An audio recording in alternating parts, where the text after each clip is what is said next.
त्याचा आता उद्याची वाटचाल कशा पद्धतीने होणार असं प्रश्नचिन्ह रात्रभर मनामध्ये राहील.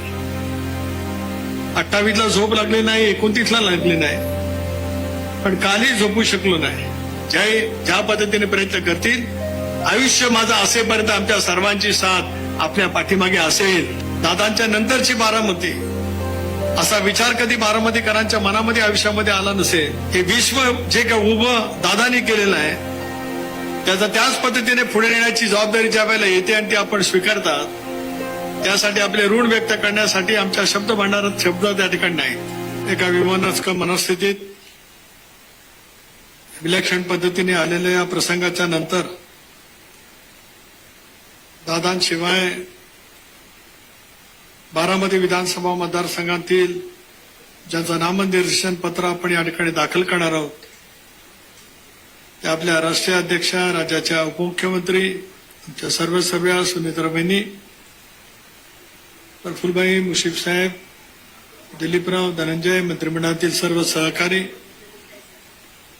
पक्षाचे सर्व आमदार, माजी आमदार, इतर सामाजिक संघटनेने, मित्र पक्षाचे सर्व सन्माननीय पदाधिकारी,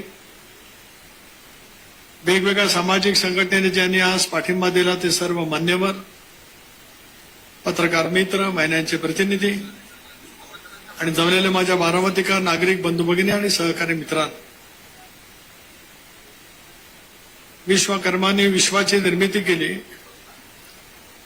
आणि 21व्या शतकातल्या पहिल्या दशकापासून बारामती आणि राज्याची निर्मिती करण्यामध्ये अजितदादांचं योगदान मोठ्या प्रमाणावरती राहील. एका परीने आधुनिक विचाराचा विश्वकर्मा म्हणून दादांची उल्लेख या निमित्ताने केला तर ते काही चुकीचं ठरू शकणार नाही. काल रात्री पार्थ आणि जय बरोबर पुरा बारामती फिरलो आणि बारामती फिरल्याच्या नंतर दादा गेले 28 जानेवारीला, त्यावेळेला जसं छातीवरती दगड बसला तसं काल बारामती फिरल्याच्या नंतर जे बारामतीचं विश्व राज्य आणि देशापुरता नव्हे तर जगभरातलं एक वेगळं शहर म्हणून त्यांनी उभं केलंय, त्याचा आता उद्याची वाटचाल कशा पद्धतीने होणार असं प्रश्नचिन्ह रात्रभर मनामध्ये राहील. 28ला झोप लागली नाही, 29ला लागली नाही, पण कालही झोपू शकलो नाही. पण एवढा विश्वास नक्कीच वहिनी मनामध्ये आहे ज्या अखंडपणाने दादांची साथ आपण सावलीसारखी दिलीत. दादांचा राजकीय संघर्ष असेल, दादांचा वेळेनुरूप लोकांच्या जवळचा संवाद असेल, कुटुंबाला कदाचित कमी वेळ मिळाला नसेल तरी सुद्धा ज्या पद्धतीने आयुष्यभराची साथ आपण त्या ठिकाणी दिलीत, दादांच्या नंतरची बारामती असा विचार कधी बारामतीकरांच्या मनामध्ये आयुष्यामध्ये आला नसेल. ते बारामतीकरांचं दादांचं अधूर राहिलेलं स्वप्न पूर्ण करण्याची जबाबदारी वहिनी साहेब आपल्यावरती आहेच. आपण त्या समर्थपणाने करालच. ज्या धीरोदत्त पद्धतीने, ज्या संयमाने आम्हा सर्वांची विनंती मान्य करून आपण हे सारं काही स्वीकारलं. समजू शकतो प्रत्येक जण आपल्या आयुष्यामध्ये आपल्या मनामध्ये नेमक्या काय काय भावना उभ्या राहिल्या असतील, पण त्याच्या पलीकडे जात हे विश्व जे काही उभं दादानी केलेलं आहे त्याचा त्याच पद्धतीने पुढे नेण्याची जबाबदारी ज्या वेळेला येते आणि ती आपण स्वीकारतात, त्यासाठी आपले ऋण व्यक्त करण्यासाठी आमच्या शब्द भांडारात शब्द त्या ठिकाणी नाहीत. पण माझ्या मनामध्ये कालपासूनचा विचार रात्रभर या निमित्ताने एवढाच आला की वहिनी आपण असाल, पार्थ असतील, जय असेल, या सर्वांना जी बारामतीची निर्मिती दादानी केलेली आहे ती पुढ्या पद्धतीने टिकवणं, अधिक वाढवणं, दादांच्या स्वप्नातलं बारामती घडवणं, नियतीने कदाचित वेगळ्या पद्धतीने आपल्यावरती जबाबदारी दिलेली असेल, पण एक दादांचा निकटचा 40 वर्षाचा सहकारी म्हणून विश्वास व्यक्त करतोय आपण पार्थ आणि जय ही जबाबदारी नेटाने पूर्ण करालच.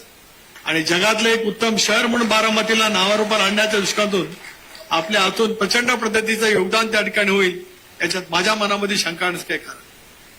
चांद्यापासून बांद्यापर्यंत महाराष्ट्राची ओळख स्वर्गीय चव्हाण साहेबांनी आधुनिक महाराष्ट्राचे शिल्पकार, त्यांनी महाराष्ट्राची निर्मिती केली. मराठी भाषिकांचं राज्य असलं पाहिजे अशी भूमिका त्या कालावधीमध्ये घेतली गेली. आणि आज चांद्यापासून बांद्यापर्यंत असा एक जिल्हा नाही, असा एक तालुका नाही, असा एक गाव नाही, अशी एखादी एक वस्ती नाही. 28 जानेवारीला त्या गावातल्या त्या वस्तीतला प्रत्येक माणूस हळहळला असेल नसेल अशी एकही वस्ती चांद्यापासून बांद्यापर्यंत पसरलेल्या राज्यातली अशी कुठली नसेल.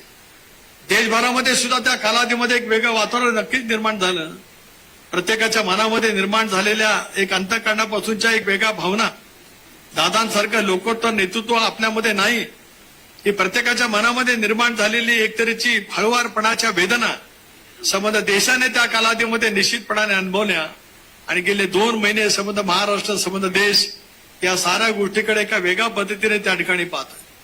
माझ्यासारखा छोटा कार्यकर्ता, एक अल्प समाजामध्ये जन्माला कार्यकर्ता, स्वर्गीय वसंतदादा पाटील, बॅरिस्टर शांतुले साहेब, विलासरावजी, सुशीलकुमार शिंदे साहेब, श्रद्धे पवार साहेब आणि माझ्या राजकीय आयुष्यातला अधिक काळ दादांच्या समवेत ज्या पद्धतीने गेला, हलकं फुलकं बोलत, अनेक वेळेला विनोद करत, परखडपणाने स्पष्टपणाची आपली भूमिका मांडत, प्रशासनावरची असलेली त्यांची विलक्षण पद्धतीची पकड, दुर्दैवी राजकीय इच्छाशक्ती आणि लोकांचं अविरतपणाने सेवा करण्याचं त्यांचं व्रत आणि वसा हे माझ्या जीवनावरती कोरलेलं एक तऱ्हेचा आदर्श आहे.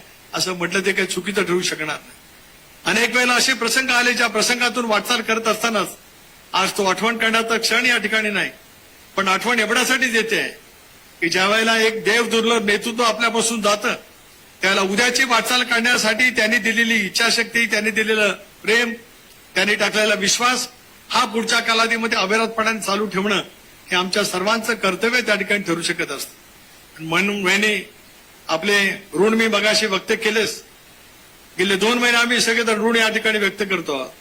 पण समर्थ महाराष्ट्र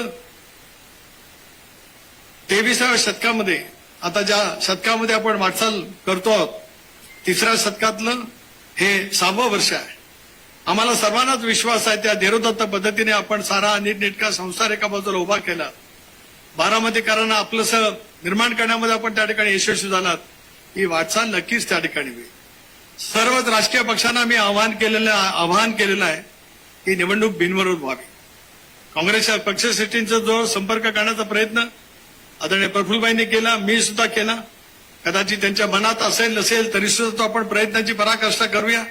अर्ज मागे घेण्याच्या तारखेपर्यंत आपण सर्वांचा जो संपर्क करण्याचा प्रयत्न करूया आणि त्याच्यातूनही निवडणूक जर का बिनविरोध झाली तर एका लोकजर नेतृत्वाने महाराष्ट्राची नव्हे तर देशाची सेवा करण्यासाठी ज्या कणखरतेने पावलं उचलली त्या नेत्याला विनम्रपणाची भावपूर्ण श्रद्धांजली अर्पण करणं म्हणजे वहिनींना बिनविरोध विधानसभेवरती निर्वाचित करणं.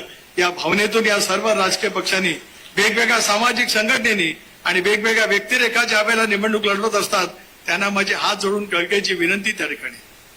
कदाचित जर काय निवडणूक लादलीच गेली, लादली हा शब्द वापरतो, लादली गेलीच तर तमाम बारामतीकरांना एवढीच विनंती आहे. जसं 91ला दादा लोकसभेला निवडून आले, 91च्या अखेरीसच विधानसभेला आले, 95, 99, 4, 9, 14, 19, 24 सलग 8 निवडणुका दादा बारामती विधानसभातून निवडून आले. पण या सगळ्या निवडणुका लढत असताना नेहमी सत्तेवरती असं नव्हते असं नाही. 95ला ज्या वेळेला विधानसभेची निवडणूक झाली त्याला राज्यामध्ये सत्तांतर झालं. 99ची निवडणूक झाली तर दादांच्यासाठी एक वेगळं आव्हान त्या कालावधीमध्ये निर्माण केलं गेलं होतं. पण त्यांचं मताधिक्य होतं. प्रत्येक निवडणुकीमध्ये चंद्र जसा अमावस्येच्या नंतर फुलं जातो आणि पौर्णिमेमध्ये रूपांतर होतं तसं दादांच्या मतांचं रूपांतर प्रत्येक निवडणुकीमध्ये चढत्या क्रमाने त्या ठिकाणी गेलं. पण उभ्या महाराष्ट्रामध्ये पादांकन करत संबंध महाराष्ट्रामध्ये पक्षाच्या उमेदवारांना निवडून आणण्यासाठी दादा पहिल्या दिवसापासून अर्ज भरण्यासाठी बारामतीला यायचे आणि उरलेले सगळे दिवस महाराष्ट्रातल्या पक्षाच्या उमेदवारांना निवडून आणण्याच्यासाठी प्रयत्नांची पराकाष्ठा करायचे.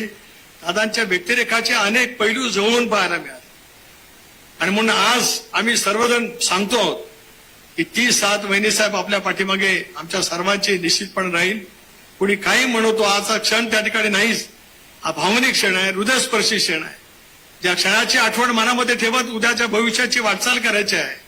दादांनी महाराष्ट्र घडवला, बारामती उद्याच्या भवितव्यामध्ये काय करायचे असं त्यांचं स्वप्न होतं. ते स्वप्न साकार करण्यासाठी आपण पार जय ज्या पद्धतीने प्रयत्न करतील, आयुष्य माझं असेपर्यंत आमच्या सर्वांची साथ आपल्या पाठीमागे असेल असं आज या भूमीमध्ये या ठिकाणी आम्ही त्यांनी सांगू इच्छितो. म्हणूनच या सगळ्या वाटचालीतले अनेक बाबी त्या ठिकाणी आहेत. सर्व राजकीय पक्षांनाही सुद्धा पुन्हा एकदा नम्रतेची विनंती करतो. आता भारतीय जनता पक्षाच्या वतीने बावनकुळे साहेब पण येणार आहेत, राज्याचे कणकर उपमुख्यमंत्री शिंदे साहेब सुद्धा या ठिकाणी येणार आहेत, भुजबळ साहेब आपण या ठिकाणी आलेले आहात. पण मी अधिक बोलून आपल्या सर्वांची वेळ या ठिकाणी घेऊ इच्छित नाही. पण मी मगाशी जे बोललो ते पुन्हा एकदा व्यक्त करतो की निवडणूक बिनविरोध व्हावी, आणि जर काही निवडणूक बिनविरोध होणारच नसेल तर शपथ सांगतो 52 सालापासून डॉक्टर बाबासाहेब आंबेडकरांनी संसदीय लोकशाही प्रणाली व्यवस्था या देशाला दिले. आजवर देशामध्ये कुठल्याही विधानसभेच्या निवडणुकीमध्ये जो कोण उमेदवार विजयी झाला असेल सर्वाधिक मताने, त्याच्यापेक्षा जास्त विक्रमी मताने वहिनींना निवडून आणायचं, अशा पैसा संकल्प आपण सर्वांनी मिळून करावा. ही दादांना भावपूर्ण श्रद्धांजली या ठिकाणी व्यक्त करतो. आपल्या सर्वांनाच आभार मानतो आणि थांबतो. जय हिंद, जय महाराष्ट्र, जय महायुती. अशाच नवनवीन अपडेट्ससाठी डिजिटल कोल्हापूर चॅनेलला सबस्क्राईब करायला विसरू नका.